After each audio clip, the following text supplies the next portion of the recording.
Hi friends, अगर आप हमारे वीडियो को सबसे पहले देखना चाहते हैं तो अभी हमारे चैनल को सब्सक्राइब करें और बेल आइकन दबाएं। नमस्कार। हमारी भारतीय फौज के एक चीफ रहे जनरल शंकर रॉय चौधरी, उनका मैं एक स्टेटमेंट कहीं पढ़ रहा था, उनका बयान पढ़ रहा था। उन्होंने ये कहा कि श्रीमती इंदिरा गांधी ने सन 71 में पाकिस्तान पर जो हमारी जीत हुई थी और बांग्लादेश अलग देश बना था, श्रीमती इंदिरा गांधी ने कभी उस जीत के नाम पर वोट नहीं मांगा जो बाद में चुनाव हुए। शास्त्री जी तो बहुत कम अरसे हमारे साथ रहे। 65 की जंग में हमारी जीत हुई, उसका उन्होंने किसी भी रैली में या मीटिंग में या सीना ठोककर जिक्र नहीं किया। फौज अपना काम करती है, सरकार अपना काम करती है। फौज सुप्रीमो कमांडो जो हमारे राष्ट्रपति उनके नीचे काम करती है, वो किसी प्रधानमंत्री की सेना नहीं है जैसे आजकल हो रहा है मोदी की सेना। मैं आपसे यह जिक्र इसलिए कर रहा हूँ कि एक इंटरव्यू में छपा है सोहेल महमूद का। सोहेल महमूद पाकिस्तान के कमिश्नर थे यहाँ पर और अब वो फॉरेन सेक्रेटरी बने हैं। पाकिस्तान के तो भारत छोड़कर जाने से पहले उन्होंने पीटीआई को इंटरव्यू दिया है।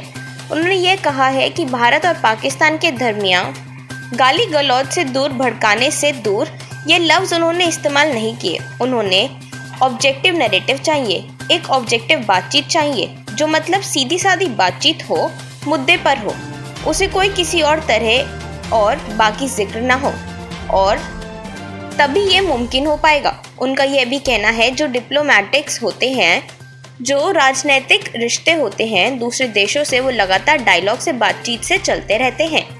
सस्टेन्ड इंगेजमेंट लफ्ज़ का इस्तेमाल किया। सस्टेन्ड इंगेजमेंट माने आपको लगातार मिलते रहना चाहिए, मिलते रहना है, बात करते रहनी है। यहीं डॉक्टर मनमोहन सिंह ने भी कहा था कि बातचीत का सिलसिला चलते रहना चाहिए, कुछ ना कुछ तो कभी ना कभी तो निकल ही आता है। सिर्फ झप्पी पप्पी डालने से डिप्लोमेसिस नहीं होती। डिप्लोमेसिस के पीछे सालों साल के इतिहास होते हैं, समझ होती है। जितने भी समझौते हुए वो महज जहन में होते हैं 50 और चीज़ें दिमाग में होती है।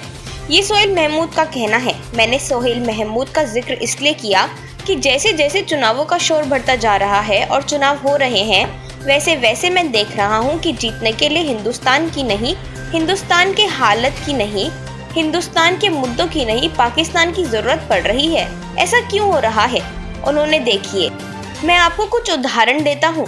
मंगलवार को उन्होंने जो पहली दफ़ा वोट डालने जा रहे हैं, पिछले मंगलवार को जो पहली दफ़ा वोट डालने जा रहे हैं, उन लोगों से कहा कि क्या वो अपना वोट समर्पित करेंगे बालाकोट जो हवाई हमला हुआ था, जो भारतीय एयरफोर्स ने किया था उनके नाम पर, और जो पुलवामा में जवान मारे गए उनके नाम पर अपना वोट समर्पित करेंगे। सीधा सीधा जंग का और फौज का इस्तेमाल वोट मांगने के लिए किया जा रहा है। मोदी जी का भाषण। मैं कहना चाहता हूँ मेरे फर्स्ट टाइम वोटरों को, क्या आपका पहला वोट पाकिस्तान के बालाकोट में एयर स्ट्राइक करने वाले वीर जवानों के नाम समर्पित हो सकता है क्या?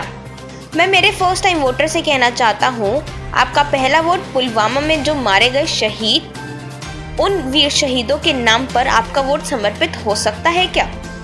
अब इलेक्शन कमीशन ने इसको नोटिस में ले लिया है, इसका ज्ञान तो ले लिया है, करेंगे क्या यह देखना बाकी है। उन्होंने सिर्फ एक महाराष्ट्र का जो एक अधिकारी है, चुनाव अधिकारी, उससे रिपोर्ट मांगी है। पीटीआई की रिपोर्ट है। पीटीआई का यह कहना है, पार्टियों को सलाह दी है, दोस्ताना नसीहत दी है कि फौज का प्रचार करने से बचे। मतलब एक्शन अभी तक कोई नहीं लिया है। एक एक्शन लिया है, ये मायावती और योगी आदित्यनाथ पर, वो भी सिर्फ इस वजह से लिया गया है क्योंकि सुप्रीम कोर्ट ने उन्हें बहुत बुरी तरह डांटा और उनके अफसरों को तलब किया। तब तक वो कहते आ रहे थे कि हमारे पास पावर्स नहीं थी, अब पावर्स हो गई है। योगी आदित्यनाथ के खिलाफ भी और मायावती के खिलाफ भी। योगी आदित्यनाथ 48 घंटे तक कोई भाषण नहीं दे सकते, मायावती 72 घंटे तक। प्रधान सेवक आगे कहते हैं, I wish to ask you my nation first time voter to take a decision.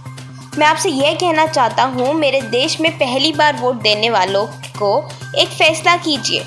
आपका पहला वोट जो है वो ऐतिहासिक क्षण है आपकी ज़िंदगी का, जो आपको ताउम्र सारी ज़िंदगी याद रहेगा कि आपने कब अपना पहला वोट दिया था, कहाँ दिया था, किसके लिए दिया था। ये सारी ज़िंदगी आपको याद रहेगा। I wish to ask you, my first voter, can you dedicate your first vote to the soldier who carried out the airstrike in Pakistan Balakot? जिन बहादुर सिपाहियों ने बालाकोट पर हमला किया था, हमारे एयर फोर्स के लोग, क्या आप उनके लिए वोट दोगे? अब उनके लिए वोट क्यों दे? मुद्दे के लिए वोट क्यों ना दे कि आप लोगों ने क्या किया है?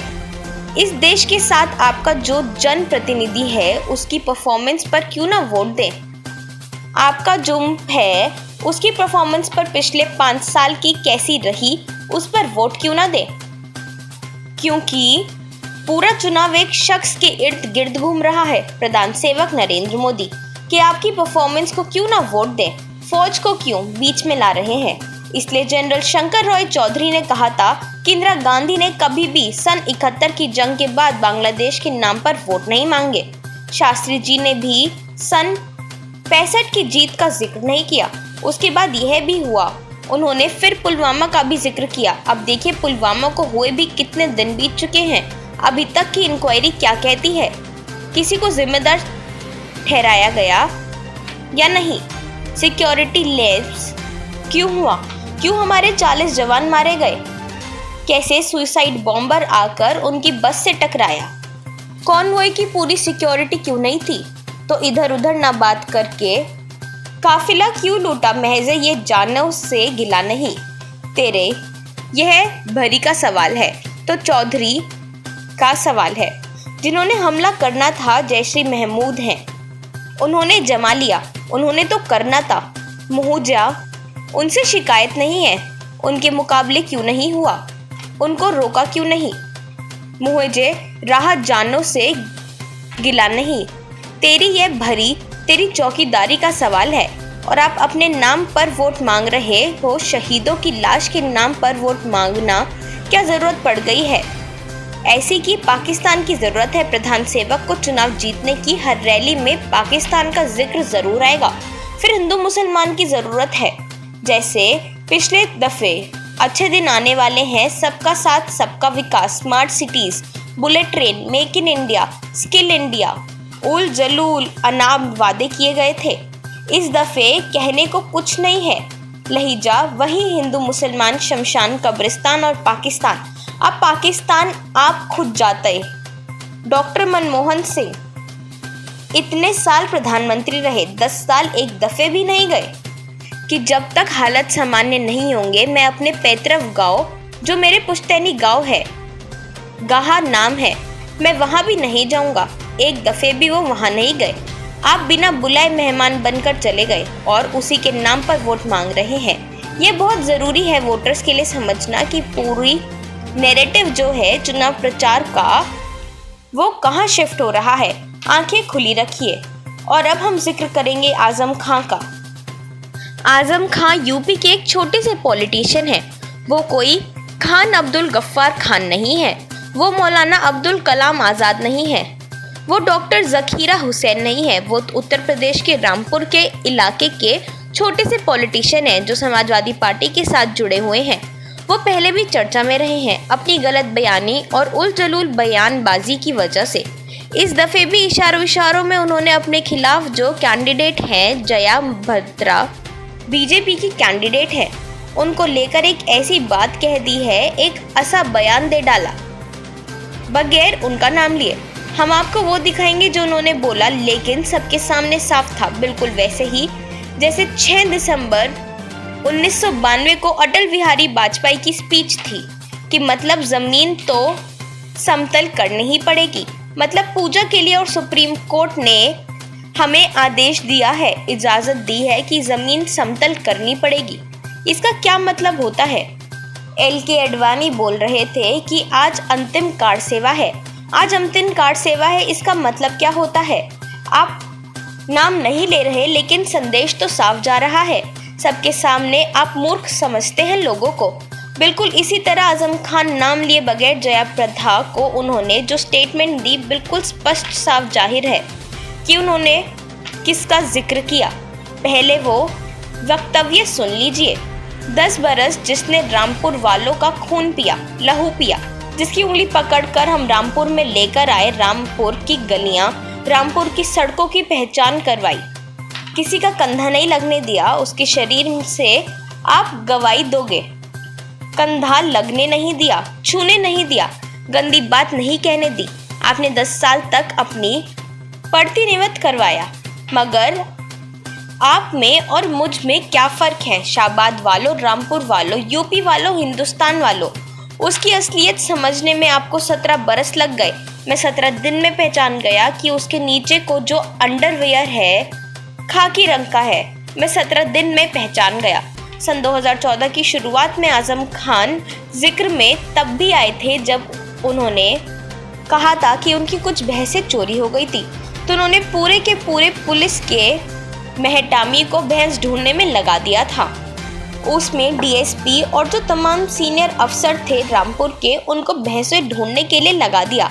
आजम खान ने वक्तव्य दिए हैं जो उन्होंने बोला, जो आपने सुना कि 10 साल तक इस शख्स ने इसने कहा, नाम नहीं ले रहा बिल्कुल भी, रामपुर वालों को खून पिया है, लहू पिया है। ठीक है, आपने पूरी स्टेटमेंट ही देख ली है। उसकी उंगलियां पकड़कर हमने रामपुर की गलियां दिखाई, जिसको किसी का कंधा नहीं लगने दिया, गंदी बात करने नहीं दी। आपको 17 बरस लगे पहचानने में, मैं 17 दिन में पहचान गया कि इनके नीचे का अंडरवेयर खाकी रंग का है, नीचे का अंडरवेयर खाकी रंग का है। आप महिलाओं के अंडरवेयर के रंग इमेजिन करते रहते हैं, कल्पना करते रहते हैं। आपने सिर्फ अपनी तबीयत दिखाई है, परवरिश दिखाई है। बेशक टेक्निकली आप कह सकते हैं कि आपने नाम नहीं लिया, लेकिन नाम न लेते हुए आपने जाहिर कर दिया कि आपका बयान किसके बारे में है। बिल्कुल वैसा ही जैसे पहली दफ़ा तब यह लड़ी थी चुनाव। आपने कहा था कि यूपी की राजनीति को एक रक्कासा का पाजेब बना दिया है। अब रक्कासा के पाजेब, अब रक्कासा माने तो नर्तकी होती है, नाच करने वाली होती है। मैं आपके बारे में नहीं कह रहा हूँ, लेकिन बहुत से लोग बार गर्ल्स हैं, उन्हें डांस देखने जाते हैं। बॉम्बे में भी उनको ऐसी हिकारत से देखते हैं। वही सोच आपकी भी है। वो कामकाजी महिलाएं हैं जिन्हें आप रक्कासा कहते हैं, जिन्हें कोई गर्ल्स कहता है। इसे भी आगे जाए, हमने तो उनके लिए तो और भी शब्द बना रखे हैं। आपने सिर्फ अपनी परवरिश दिखाई है। बेहतर यही है कि आप माफ़ी मांग लें, भाग जाइए। वैसे आप पर एफआईआर भी हो चुकी है। नेशन कमीशन फॉर वुमेन ने आजम खान पर केस कर दिया है, नोटिस भेज दिया है उनको, और सब तरफ से आपकी थू-थू हो रही है। आप कहते रहे जितना कह सकते हैं। मैंने नाम नहीं लिया है, बिना नाम लिए भी बहुत कुछ काम हो जाते हैं। माइंड द न्यूज रूम की रिपोर्ट। Thank you for watching our video. अगर आपको हमारी वीडियो पसंद आई हो तो इसे लाइक जरूर करें और हमारे चैनल को सब्सक्राइब करना ना भूलें।